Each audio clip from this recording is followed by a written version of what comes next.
The restaurant lights shimmered against the polished glass windows as people in suits, gowns, and expensive shoes filled the place. It was the kind of restaurant where a single entree could cost more than someone's rent, the kind of place where waitstaff had to keep their heads down and their smiles constant. But for Brianna Carter, tonight was just another shift. She had been working as a waitress for nearly 2 years at the Golden Ember, a fine dining restaurant in the city, trying to piece together a life that always seemed to demand more than she had to give. She wasn't from wealth, not even close. Brianna grew up in a tight-knit but struggling neighborhood, where her mother worked double shifts at a nursing home and her father spent years fixing cars in a small garage that barely stayed open. They had taught her about dignity, respect, and resilience, but they couldn't shield her from the world's sharp edges. By the time Brianna was 18, she knew one thing for sure. The world wasn't always kind to people like her, people who carried both the weight of their skin color and their financial situation in spaces dominated by the wealthy. But what kept Brianna going was her quiet fire. She was smart, brilliant, even. Few people knew that she had once been accepted into a top university with a scholarship for her skill in languages. Brianna spoke Spanish, German, and French fluently, having immersed herself in books, recordings, and countless hours of practice. But life had interrupted her dreams. Her father's sudden illness had consumed their savings, and she had to step away from school to work, leaving behind what could have been a promising future in international relations. Tonight, that secret talent of hers, the one she rarely spoke about, would collide with an arrogance so sharp it cut through the very air of the restaurant. The trouble started when Gregory Stanton walked in. He wasn't just any customer. He was a billionaire, a man whose face often appeared in magazines alongside stories of his massive real estate empire and his lavish parties. He was tall, impeccably dressed, and carried an aura of entitlement wherever he went. People didn't just look at Gregory, they anticipated him, like waves before a storm. Brianna had seen his type before, but Gregory was different. He didn't hide his disdain for people he considered beneath him. She had heard stories from other servers, about the way he sneered, the way he mocked, the way he enjoyed watching others scramble to please him. But nothing could prepare her for the sharp sting of his words that night. He was seated at a large table near the center of the dining room, surrounded by 3 associates, all dressed in dark suits. They spoke in low voices, laughing occasionally as if sharing inside jokes that no one else could ever understand. When Brianna approached to take their orders, she felt his eyes on her. Cold, appraising, dismissive. "Well," Gregory said, glancing at her name tag before leaning back in his chair. "Looks like they're hiring anyone these days." Brianna kept her smile steady, though she felt the insult slide across her skin. She had dealt with worse. With a professional calm, she asked if they were ready to order. Gregory ignored her question. Instead, he turned slightly toward one of his associates and said something in German, his tone laced with mockery. The words rolled off his tongue like poison, words Brianna understood perfectly. "Look at her," he said in German. "Clumsy hands, cheap smile. She probably thinks she's lucky just to be near people like us." His associates chuckled lightly, assuming the waitress had no idea what was being said. Gregory smirked, clearly enjoying himself. Brianna's heart pounded, but she didn't flinch. The sting of his words dug deep, stirring not just anger but years of memories. Of teachers doubting her, of customers questioning her competence, of strangers looking past her as though she didn't matter. She could have walked away. She could have swallowed the insult like so many before. But something inside her refused to let this pass. Still, she kept her voice even as she repeated their drink orders back to them in English, her eyes steady but calm. Gregory seemed satisfied that his joke had gone unnoticed, leaning back with the smugness of a man who believed he held power over everyone in the room. But as Brianna returned with their drinks, something inside her shifted. She knew she had a choice: stay silent or remind him that the world wasn't as small as he believed. When she set the glasses down, Gregory muttered again in German, this time louder, his arrogance dripping from every syllable. "Watch, she'll probably spill the wine before she even reaches the table." This time, Brianna looked him directly in the eyes. Her lips parted, and in flawless German, her voice rang clear, "Careful with your words. I understand every single thing you've been saying." The entire table froze. Gregory's smirk faltered, the glass of water halfway to his lips suddenly forgotten. His associates glanced between him and Brianna, stunned, unsure of what had just unfolded. The weight of her words hung in the air, sharp and undeniable. The restaurant, though still bustling, seemed to fall silent around their table. For the first time that evening, Gregory Stanton was not in control. He was exposed, his cruelty laid bare, not just in front of his associates but in front of the very person he had chosen to demean. Brianna didn't raise her voice. She didn't need to. Her calm fluency spoke volumes, piercing through the arrogance and entitlement like sunlight breaking through storm clouds. But what she didn't know yet was that this moment, this confrontation, would ripple far beyond a single table in a restaurant. It would unravel secrets, expose character, and test just how much dignity, courage, and truth could shake the very foundations of power. Gregory set his glass down slowly, his face tightening as if he were struggling to decide whether to lash out or retreat. For perhaps the first time in a long while, the billionaire who was used to controlling every room found himself utterly unprepared. And Brianna? She stood tall, waiting, her heart pounding but her spirit unbroken, knowing that sometimes the most powerful voice comes not from shouting, but from speaking truth with unwavering grace. The silence that followed Brianna's words seemed to stretch forever. Gregory's associates exchanged uneasy glances, caught between their loyalty to him and the undeniable respect for what they had just witnessed. None of them expected a waitress to look a billionaire in the eye and dismantle him with a single sentence. For Brianna, the silence was heavy, but not frightening. She felt her pulse racing, her palms damp with nerves, yet there was a strange calm that anchored her. She had spoken the truth, and in that truth, there was power. Gregory finally leaned forward, his jaw tight. Switching back to English, he said with a mocking chuckle, "Impressive. A waitress who thinks knowing a few languages makes her special." Brianna didn't flinch. "Respect doesn't come from money," she replied softly, "and mocking people doesn't make you powerful." The words hit harder than she intended, and for a brief moment, Gregory's face hardened as if he had been slapped. He glanced at his associates, clearly uncomfortable, but instead of admitting defeat, he tried to laugh it off. "You're quite bold for someone serving food. Careful, you might forget your place." That last line sliced into Brianna, but instead of shrinking, she straightened her shoulders. She had been told to remember her place too many times in life. By teachers, by customers, even by people who thought poverty defined her worth. Tonight, she refused to bow to that narrative. One of Gregory's associates, a younger man named Alan, cleared his throat. "Greg, maybe we should just order," he muttered, clearly hoping to move past the tension. But Gregory wasn't ready to let it go. His pride was wounded, and men like him didn't know how to bleed quietly. He smirked again, though the confidence behind it was cracked. "Fine. We'll order. But let's make it fun, shall we?" He leaned back in his chair and, in German once more, rattled off an overly complicated order, twisting the menu items into a tangled mess of substitutions and preferences. His words dripped with challenge, daring her to keep up. Brianna listened calmly, not even blinking.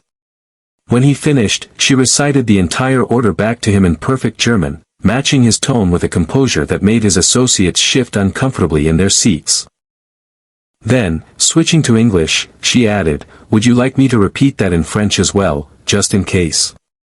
Alan stifled a laugh, while the other two associates avoided Gregory's eyes altogether. His face turned red, his arrogance unraveling thread by thread. He opened his mouth to reply but no words came. Brianna gave a polite smile and walked away, leaving the table in stunned silence. She could feel eyes on her as she moved across the dining room, customers sensing the shift in energy, other waitstaff whispering behind their trays. Something had happened, something they had never seen before. Someone had stood up to Gregory Stanton and left him speechless. Back in the kitchen, Brianna leaned against the counter, her hands trembling now that the moment had passed. Her friend and fellow server, Denise, hurried over. "What happened out there? People are talking." Brianna took a deep breath. "He thought he could insult me in German. I let him know I understood every word." Denise's eyes widened, then softened with pride. "Good for you. About time someone put him in his place." But Brianna wasn't celebrating. She knew the danger of challenging someone like Gregory Stanton. Men like him didn't forget. They didn't forgive. They made examples. Sure enough, when she returned to the dining room with their food, Gregory's eyes followed her like a predator waiting for its chance. He said little, but the silence was heavy, coiled with unspoken threat. His associates ate in awkward quiet, clearly embarrassed for him but unwilling to risk his wrath. As Brianna served their dishes, Gregory finally broke his silence. "Tell me, Brianna," he said smoothly, "why is someone as talented as you wasting her time here? Surely you could be doing something better than carrying plates." The question was laced with mockery, but beneath it was curiosity too, the kind that comes when arrogance meets something it doesn't fully understand. Brianna paused, holding the tray close to her chest. She could have ignored the bait, but something in his tone compelled her to answer. "Because sometimes life doesn't go as planned," she said quietly. "But working here doesn't make me less. I know who I am." Her words landed with quiet force. Gregory leaned back, studying her as if seeing her for the first time, though his expression was still cold. "We'll see," he muttered, almost to himself. The rest of the meal passed in strained silence, with Gregory offering no more insults, though his wounded pride simmered like a storm just beneath the surface. When the group finally stood to leave, his associates avoided eye contact with Brianna, but Alan offered a subtle nod of respect before following Gregory out. Brianna thought it was over. She thought she had survived the night. But when she clocked out hours later and stepped into the cool night air, she saw a sleek black car idling by the curb. The tinted window rolled down, and Gregory Stanton's face appeared in the dim glow of the streetlight. "Get in," he said flatly. Brianna froze. "Excuse me. I'd like a word. Alone." His tone wasn't mocking this time, it was sharper, controlled, almost dangerous.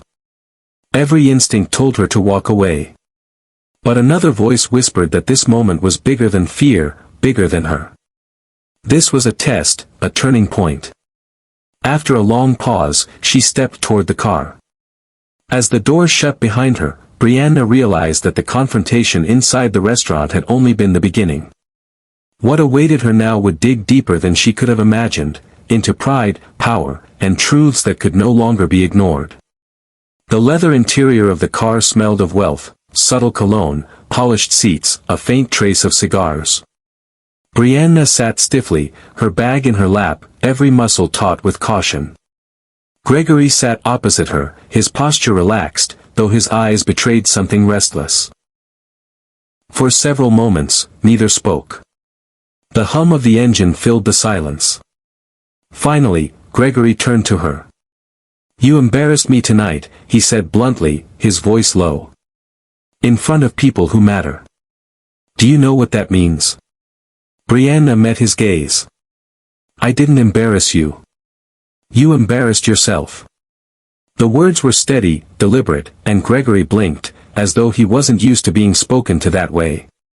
His lips curved into a dry, humorless smile. "You've got nerve. I'll give you that." He leaned forward slightly, studying her face. "Tell me something, Brianna. Why languages? Why waste your mind on words when you could have been anything?" Her throat tightened. For a moment, she considered staying silent, but then she realized this was the moment to speak, not for him, but for herself. Because words build bridges. They break walls.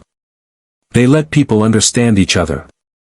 I wanted to work in diplomacy, maybe the UN someday. But life doesn't care about your plans. My father got sick, my family needed me. So I did what I had to do. Gregory's eyes flickered with something, surprise, maybe even discomfort. He looked away, drumming his fingers against the armrest. So now you serve food to people like me. Brianna straightened, her voice clear. Yes. And I don't let that define my worth. I'm more than my job. But can you say the same, Mr. Stanton? Who are you when the money and titles are gone? The question landed like a stone thrown into still water. Gregory's expression hardened, but the silence afterward wasn't the same as before.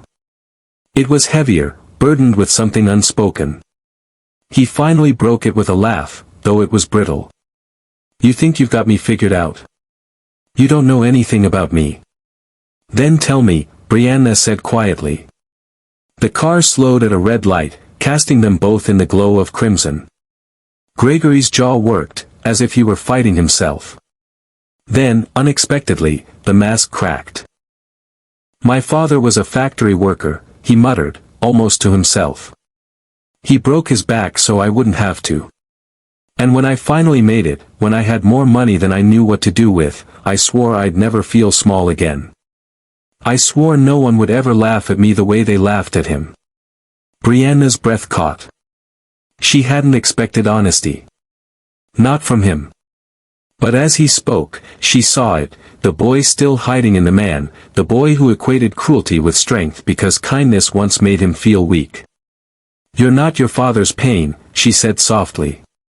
But every time you mock someone, every time you tear them down, you're proving that you're still chasing something you'll never catch.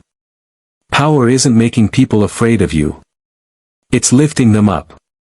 Gregory stared at her, his mouth tightening as though her words had struck too deep. For the first time, he didn't have a comeback. The car pulled up to the curb outside the restaurant's side lot, where Brianna's old sedan sat waiting. Gregory didn't move to stop her as she opened the door. But just before she stepped out, his voice stopped her. Brianna. She turned back. You were right, he admitted, his tone stripped of arrogance. I don't know who I am without the money. Maybe that's why I can't stand people who do. There was no smugness, no threat, just raw truth. Brianna gave him a small, tired smile. Then maybe it's time you figure it out. She stepped out into the cool night air, the door shutting softly behind her. Days turned into weeks, and though Brianna expected retaliation, her job threatened, her hours cut, it never came. Instead, something unexpected began to unfold. Gregory Stanton appeared at the restaurant again, but this time he was different. No mocking words, no smug laughter. He sat quietly, ordered politely, and left without incident. The other staff noticed, whispering in amazement. And one afternoon, a sealed envelope arrived at the restaurant with Brianna's name on it. Inside was a letter in Gregory's handwriting. It read, You reminded me that words matter. That people matter. I've spent years building towers of glass and steel, but they mean nothing if I can't build bridges, too.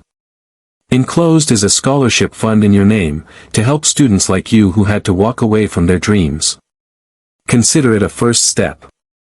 Brianna's hands shook as she unfolded the second sheet inside, a certificate establishing the Carter Scholars Fund, seeded with millions.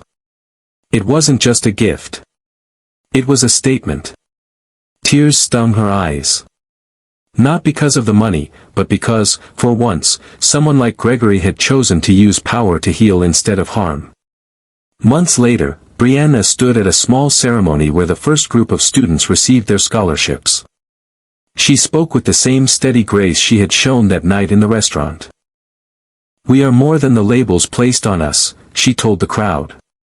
Dignity comes not from wealth, but from knowing who we are and refusing to let anyone take that from us. And sometimes, the most powerful response to cruelty is to remind the world of our humanity. The audience rose in applause, and in the back of the room, Gregory Stanton sat quietly, his expression unreadable. For once, he wasn't the center of attention. And for the first time in his life, he seemed perfectly fine with that. Brianna walked off the stage, her head held high, knowing the journey ahead would still be long, but also knowing one truth with certainty: no insult, no arrogance, no billionaire's power could ever define her worth again.